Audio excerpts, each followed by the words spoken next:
Welcome. This is Adopt a Negotiator's Mindset. I'm your host, Susie Talmanchuk, and I am so glad that you're here. Thank you for taking the time to be here and to be investing in yourself. This is about learning some techniques that negotiators use, because the power of negotiation is the fact that negotiators take time and are thoughtful about building the skill to make them better. And it's not about manipulation. It's about being a better human by practicing these techniques and being clear about where you're going. Today's episode, we're going to talk about power. And power can seem like a bad word, just like negotiation is, because power makes us feel like somebody's taking over. But when you think about any situation, when you anticipate the power that you have or that another person has, and you think about how to neutralize that, you can give yourself so much confidence in knowing where you're going. And I'll tell you, I've been in negotiations before where I'm really intimidated by the person across the table because I knew that they were a better negotiator than I was. I knew that they had more experience. I knew that they were technical when we were doing technical negotiations. And sometimes just that knowledge worked against myself because I would get all caught up in that and I would show up very small and not able to get beyond the fact that I felt like they were going to be able to negotiate me so well that I didn't have a chance. So I really had to think about this power, because sometimes this perceived power, and there's 4 types of power that we're going to talk about today. Perceived power is that. It's what we perceive about the situation. And research does show that if you're told that you are the person that's not the better skilled, you won't show up as strong as the other person. That does get in your mind. So perceived power is one of the 4 power uh, attributes that negotiators think about. Another one is relationship. The other one is situation, and the other is position. So let me just break those down really quickly. So, a negotiation or a situation, a difficult conversation, when it comes right down to it, it's all about the relationship. So when you go into any conversation, what is your relationship with that other person? And if this is a new relationship and you have to build trust, it's important to take time to do that. So the relationship power is, what is that investment that you've made in that other person so that they know that they're important? Do you stand in having that trust between the 2 parties? That's one. The second one is positional. And sometimes that position is that person has the job you want, or that person has a higher title than you. It's just something to be aware of. And when you have it, you may have the positional power. But how is that playing in the situation? And then there's situational power. And that could be something like somebody sitting at a desk in their office, and even distractions make that situation more taxing on you because you don't have control. It can be where you are. If you're in a noisy coffee shop trying to negotiate and you're getting real distracted, that takes away from your power. So thinking about these 4, I'm going to introduce you in our next segment to a special guest that's going to talk about his experience with power. And we're going to talk about these 4 pieces of power, if you will: relationship, position, perceived, and situational, that you need to consider, and the keys, takeaways that you can take today to be thinking about these in your next conversation when you adopt a negotiator mindset. Hey, welcome back. I am excited because I'm joined now by a good friend of mine, James Capps. Welcome, James. Thanks for having me, Susie.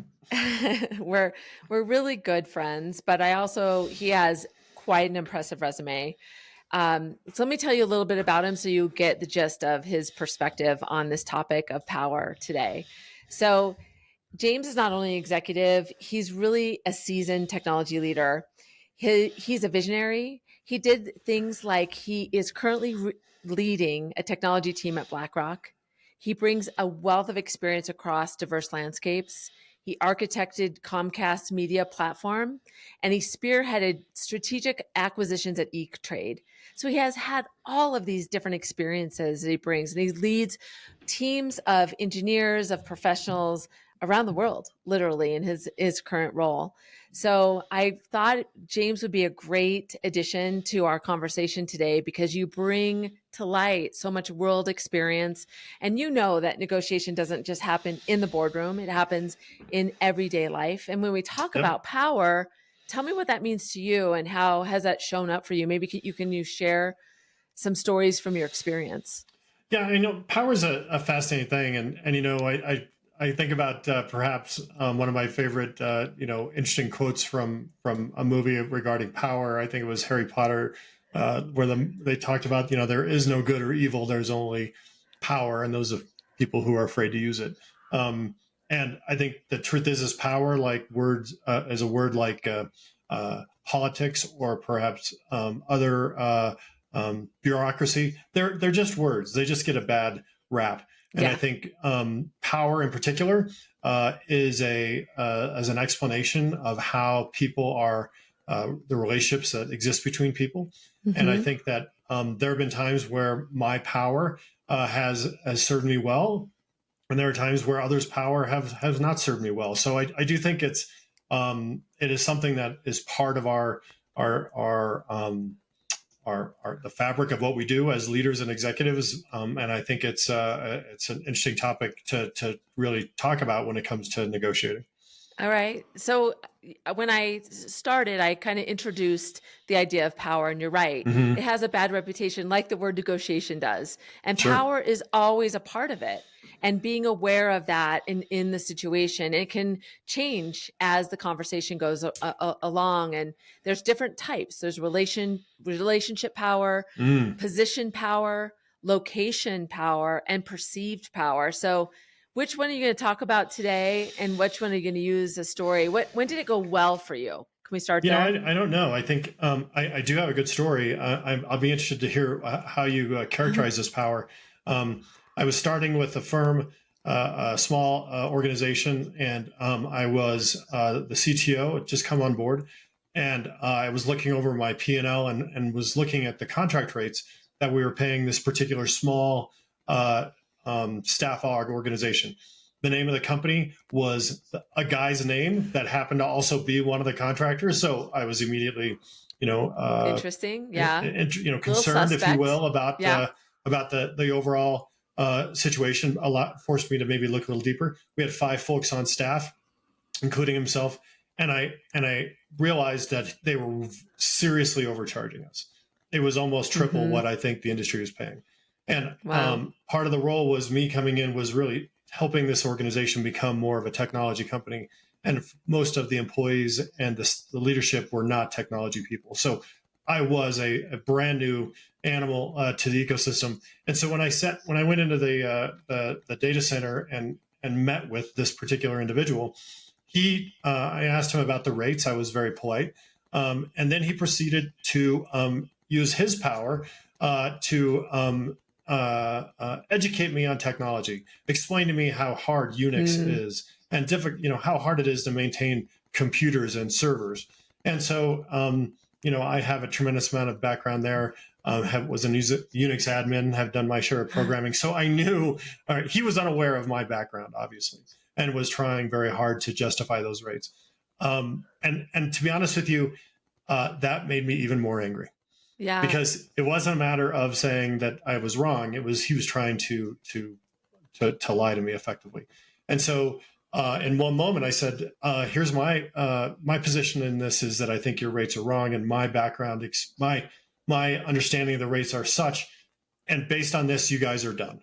And so I fired them all on the spot. Wow. And I was able to get new people in that role really quickly. But it was one of those situations where my situational power, served me well. But I've also had a situation where I remember doing it. We had to build a demo for a customer, and our leader of that group forced us to build the demo so it was an actually functioning demo versus a smoke and mirrors demo. And so it took us 6 times as long and cost us 40 times as much.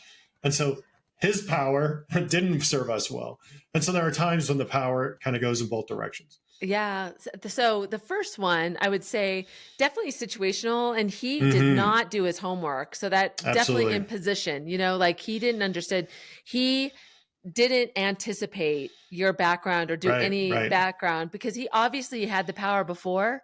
So he Sure. used the same script, if you will. Yes. Yeah. Right. Very much situational. Yeah, I see that. Yeah. And then the hierarchy that gets in our way a That's lot. straight up hierarchy. It's kind of the emperor's clothes. Nobody was willing to say that that we were wrong in doing that. And yeah, his hierarchical power was what put him in a position there.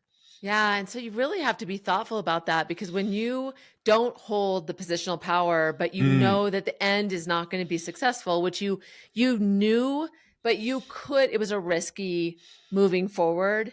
How do you position and frame Right. your kind of position to make them feel okay? Because ego is involved for Right. sure. We're going to talk about some tips that you can use in power. So I'm going to go through a couple tips that I pulled out, James, and Right. I'll just go one-on-one and let's just talk about maybe how they applied or didn't apply, or some additions that you would add. So the first one I would add, or to approach any situation, is to consider the power that will be in play. Right. And how it might, power, if we don't anticipate it, can take us off guard. And then suddenly the power is unexpected, and any kind of surprise or any kind of emotion that overtakes you clouds your thinking. And so when that happens, you kind of lose your marbles, if you will, and you're not Yeah. able to move through your plan. So what do you think of that one? Is that something that you use? Yeah, I think that's really great, and I think it's important for you to think through the power position of the person or situation that you're in. And I found that in addition to that, you want to think through that position or their power, but also look at the possibility that you're wrong. I've had multiple occasions where Yeah. I've thought this person, based on what I'm told, would be in a position that they ended up not being, and my timing and my discussion would have fallen short if I hadn't been able to pivot. Yeah. And that's true for the guy that in your first example, Mm-hmm. is that Mm-hmm. he had maybe he anticipated the power. He thought he had it, but he didn't realize that you really did. Or better because yet, assumed that he was smarter, but then also thought that there might be a possibility that he's not. Yeah, Right. that's fair. And so, Yeah. I mean, he was talking to a CTO. It wasn't a big jump to assume that somebody that they had brought in was a technology person. So That's fair. Okay. The second one is have a plan to neutralize it if it does get out of control. So for me, when I realize now, I've been able to do this so many times, that when I recognize that I'm triggered or that I don't have the power, I at least just in my mind go, all right, you are triggered right now. What do you need to do to zoom out, take a break, or how are you going to move through this? And maybe I do it through questions so I can alleviate, so I don't say something stupid. Sure, that's a difficult one, I think, because you're, as you said, you're in a position where that power is not as expected, and so you are being forced to perform in a different way than you anticipated. So yeah, I think going in there, and for me, it's about two things. I will either diffuse a situation with humor, which is something I'm good at, and I don't recommend unless you know that you can do it, because that is a huge backfire if you're not good at that. Or secondarily, I play deferential and just allow that situation to exist, knowing that I'm kind of in a negative space. So absolutely, you need to pivot. Okay. I like that. I like having a plan to how you neutralize. That's the second one. So the third one is when you go in, and especially when you're not feeling that you have the power, and a lot of that times that equates to your confidence. What can you do to boost yourself up, to give yourself confidence that you can have the conversation? And maybe it is doing your homework, understanding exactly where you're going, being really clear about what are the goals of the situation you're moving into. How about you? I think that's so important. The last phrase you made there, which was really going in with the end in mind, because so oftentimes we'll go into a meeting, a negotiation, a conversation, and have some sort of other expectation or not really clear what you're trying to accomplish. And, if you're clear on what that outcome is, then you can navigate through all of the possible boulders that are in the Yeah. way. If our goal here, because many times the goal of the meeting is just rapport, Mm-hmm. is just to have another meeting. It's Yeah. just to get to know you. Those things are really easy to solve. If you're not getting on the right foot, then you can back away and fix that. But if your goal is to close the deal, different Mm-hmm. discussion. And so I think going in with the clarity of that, I think goes a long way. Yeah, and you made me think too, it's so important that you don't get ahead of yourself. So sometimes we are so amped up Oh that we yeah. just want to get to the end or we just want to get done, but you need to Hmm. like just allow yourself to kind of ease in the flow of the conversation. So I love what you just said about create that rapport. What do you need to yes, have the end in mind, but also be thinking about how do you build the relationship as you're moving through the conversation so that you are building on solid ground. Yeah, I think about a lot of times when you have an opportunity to meet with a very seasoned leader. Maybe you get a few minutes with the chairman of the board or the CEO or Mm-hmm. the CFO, and people will go in with this tremendous agenda, right? Yeah. I only have 5 minutes to blow your mind, and I'm going to go in there with these. Yeah. These are the things that I did. I wrote a book. I invented taffy. All these things. But really, if the meeting is really on from their point of view, just to have a good rapport and get to know you, you're going to be in different places. And Yeah. so I think it's so important that you go in with and set the expectation so everybody's on the same page, because I think that expectation setting with the end in mind is so important. Awesome. That was such a good point. Thank you for that. All right. So just the three, just to remind you, the three takeaways: consider the power that's going to be in the room before you go Mm. in and make a plan for that. Two is really neutralizing, having a plan to how do you neutralize your own mindset when it might get in your way or what you're going to do about it. And then the third is how do you going to boost your confidence? And maybe that is making sure that you have a clear end in mind and you really understand where you're going through the conversation. All right, so I'm going to challenge you in this next segment, James, on what are you going to do to apply something new. So when we come back, you're on. Okay, last one. All right, so this one is, it's 6:30. We have some time. All right, so we're going to go to 21. Ready? 21:30. No, I don't know what you're doing. What are we doing now? You're The gonna. last, stop, start, and continue. We're just going to talk about what are you going to do. Do you not want to do this segment? I could do this one as my own, but I just said No, you were we can going to do be it. there. No, let's Okay. just see what happens. Okay. So we're going to go to, right? 16 is going to be 21. We're going to go to 22 minutes. Okay. Go. Okay. Here we go. All right, we're back. This is my favorite segment. So, James, as you know, I'm an executive coach, and I definitely talk to people and speak about different professional things that need to integrate, especially around negotiation. But it's not powerful unless you really put together a plan or you commit to what you're going to do. So that's what this part is about. What are you going to stop? What are you going to start? And what are you going to continue? I did steal Perfect. that. That's not mine. So, Okay.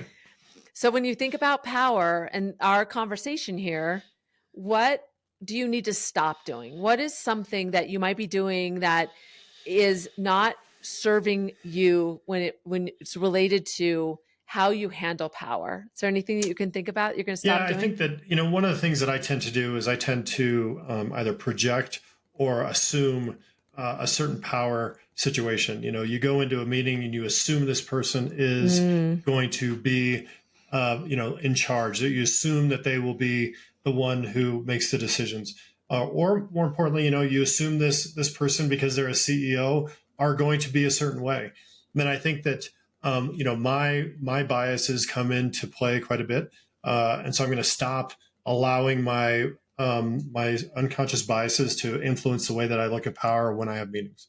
Ooh, that's a good one. Okay, that's a powerful one. I'm glad. Okay, so you listening, you got to think of something you're going to stop. Now, what are you going to start doing? What has this content, this discussion inspired you to start doing? Yeah, I think going in with the your expectations in mind, I think is something I do really well. But what I'm going to start doing is I'm going to start communicating those upfront.